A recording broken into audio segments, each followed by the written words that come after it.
Colegas servidores do MPU e do Judiciário Federal, eu sou o Ermo Sampaio, coordenador da FENAJUF, aqui gravando mais um vídeo do plantão semanal.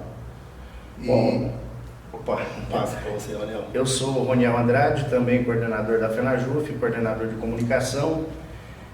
Estamos no plantão essa semana, a Erlo e eu, né? E estamos aqui para registrar o nosso plantão da semana. É isso. E eu sou coordenador de políticas permanentes, né?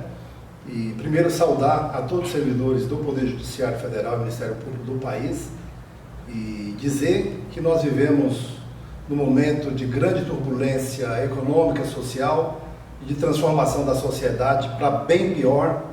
E nesse contexto, nós do serviço público nunca sentimos tantos ataques contra nós como vemos sofrendo no último período, né?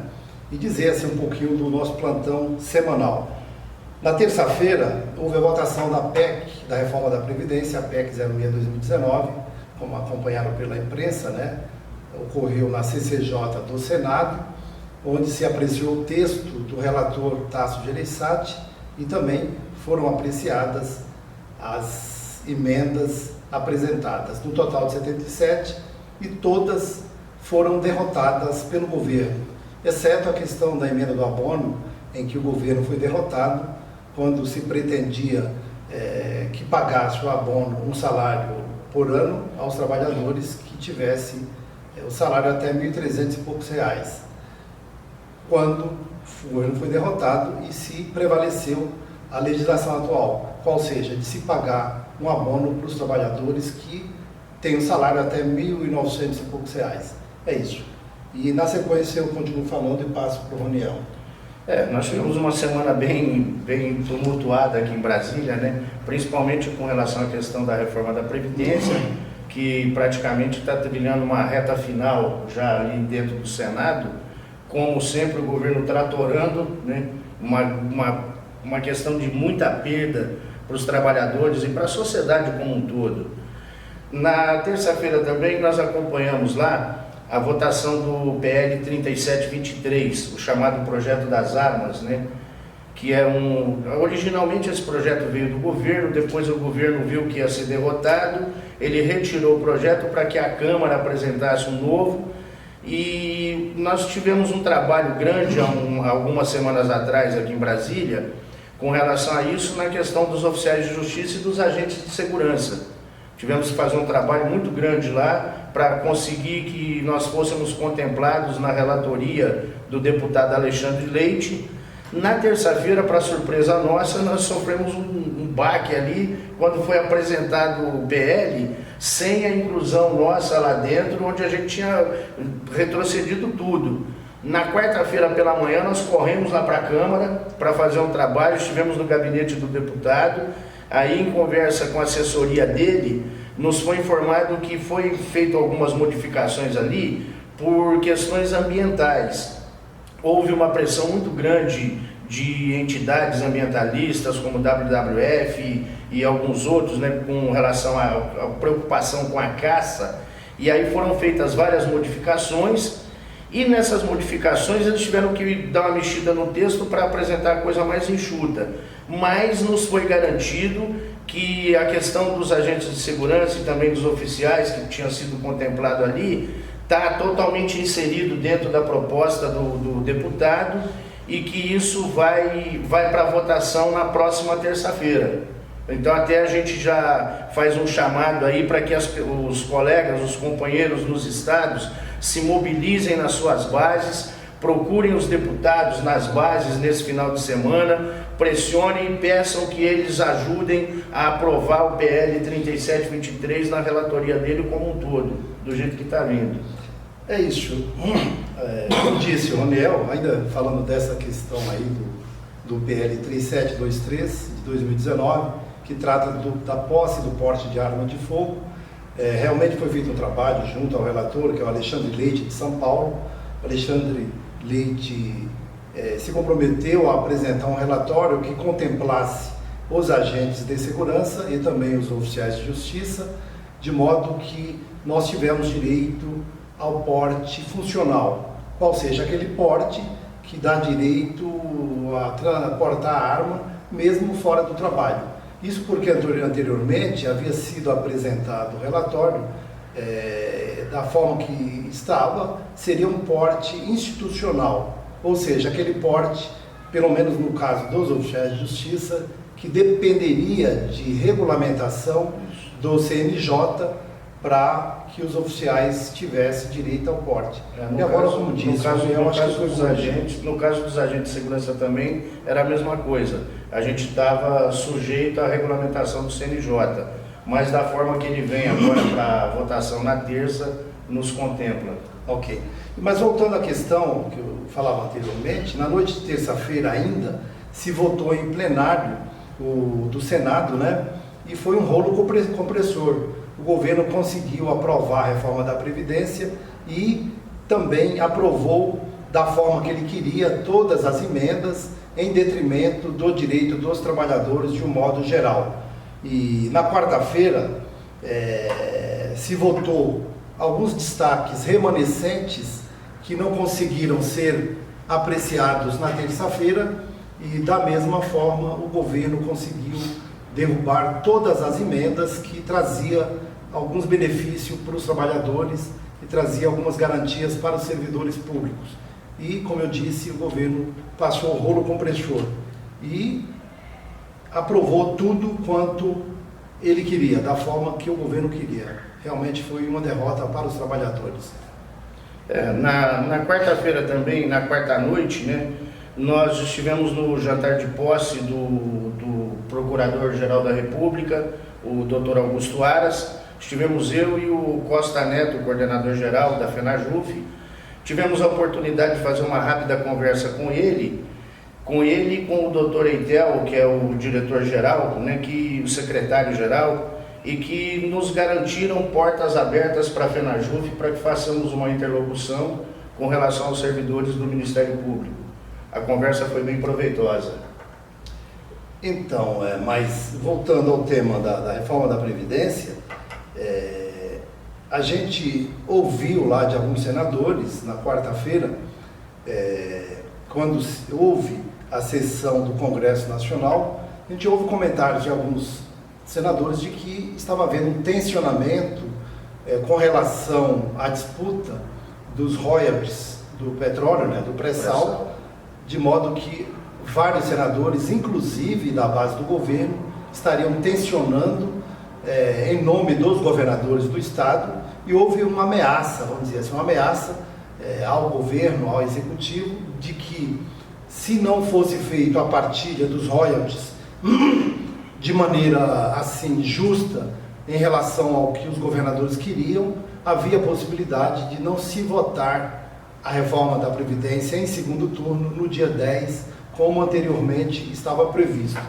Então, assim, lamentavelmente a gente sabe que é a política do toma lá da cá, a velha política, e não todos, mas grande parte dos parlamentares são como hienas famintas que só votam de acordo com o que receberem. E nesse caso aí se pleiteia verbas parlamentares e outras vantagens para se votar conforme o governo quer. Então essa negociação, todos sabem, é aberta, está na mídia aí, e infelizmente nós trabalhadores, nós servidores do serviço público, pagamos a conta por conta dessa disputa, que não é uma disputa que busca o bem dos cidadãos do Brasil. É a nova velha política, né? É verdade. A nova velha política. Mas é isso. Aí, bom, só para puxar um pouco mais agora recente, estou com a matéria aqui. Agora à tarde eu participei, já agora na tarde dessa sexta-feira, lá no Centrejuf, aqui do encerramento da primeira turma de treinamento de capacitação dos agentes de segurança. Esse é um curso que está sendo promovido pelo CJF, pelo Conselho da Justiça Federal, em todo o país. A primeira turma aconteceu essa semana, começou na segunda-feira, terminou hoje. Eu participei do encerramento agora há pouco. Na semana que vem tem outra turma em São Paulo. Depois, de 14 a 18 do 10, uma nova turma em Brasília.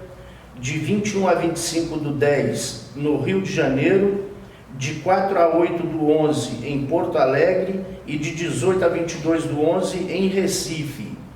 A ideia desse curso é um curso de técnicas operacionais para os agentes de segurança da Justiça Federal.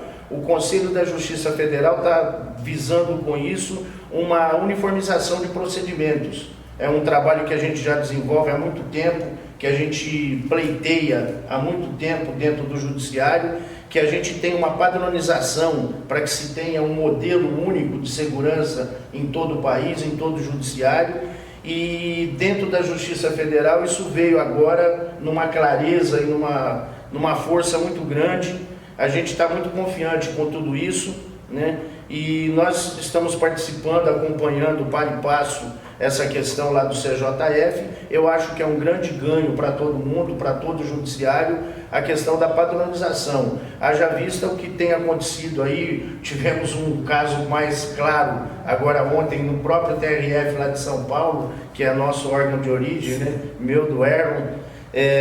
A questão do ataque lá do procurador a uma juíza dentro do próprio prédio.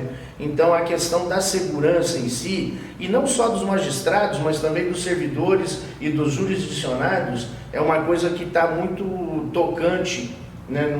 Uma realidade muito clara, uma necessidade muito clara hoje na justiça, no Poder Judiciário como um todo. E a nossa ideia é de que se faça uma coisa com mais profissionalismo, com mais qualidade, com uma padronização, para que a gente possa efetivamente, já no viés que nós temos de uma polícia própria do Poder Judiciário, uma polícia institucional, que a gente tenha qualidade de atendimento. É isso, Roniel. Realmente, de fato, é muito preocupante a questão da violência, do risco que nós temos. Hoje representamos nós oficiais, os próprios agentes de segurança, os magistrados. Essa violência tem crescido e tem preocupado. De fato, é preciso tomar medidas efetivas para se evitar o que lamentavelmente ocorreu no TRF-3 de São Paulo na data de ontem. Mas voltando, falando um pouquinho da nossa agenda, na quinta-feira houve também na CETASP uma audiência pública que foi presidida pela deputada Alice Portugal, que tratou da questão do plano de carreira dos servidores públicos e da negociação coletiva.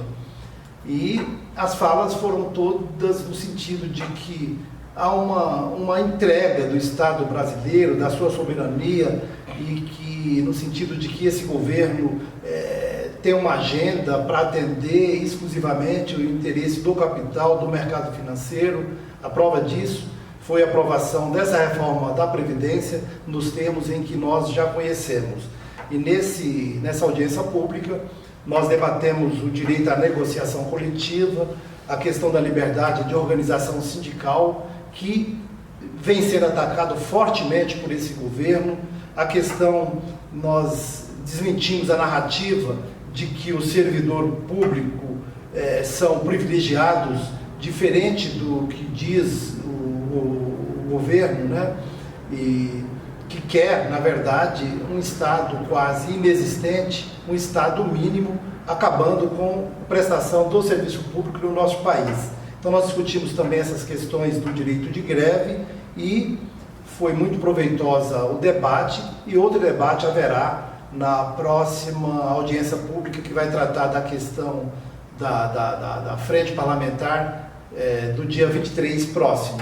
É isso. E na quinta-feira, já emendando, só com licença, Roniel, claro, nós tivemos uma reunião para tratar do ato 92/2019 do CSJT, que é o Conselho Superior da Justiça do Trabalho, que tem por objetivo fazer a reestruturação e a estruturação da Justiça do Trabalho. E nós, a FENAJUF, foi buscar, junto ao coordenador desse grupo de trabalho, que é o ministro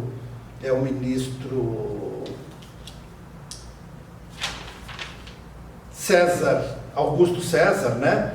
E pedimos assento nas discussões desse GT, e o ministro avaliou que a representação dos servidores através da FENAJUF seria muito importante, mas Ele, como explicou, né, o GT foi instituído pelo presidente, o Brito Pereira, de forma que ele não pode alterar esse ato desse grupo de trabalho.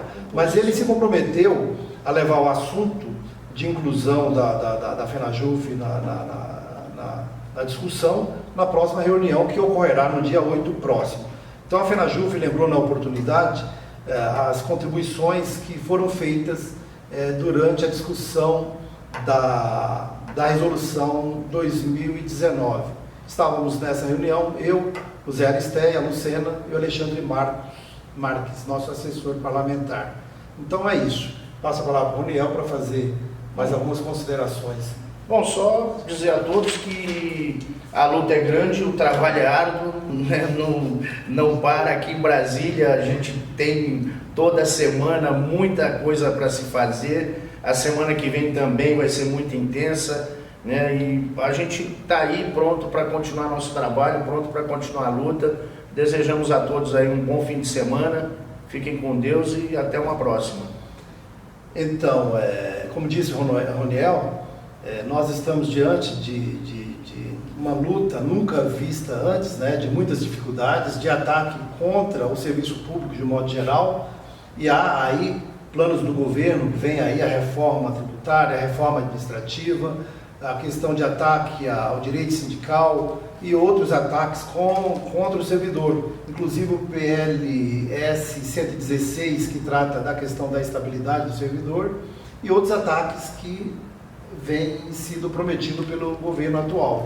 Então, nessa perspectiva, nós precisamos de unidade, de luta de todos os trabalhadores, nós do serviço público em unidade aí, para derrotar e, se não for possível, pelo menos minimizar as perdas que nós estamos sujeitos a ter por conta dessa política contra os trabalhadores do Brasil. É isso.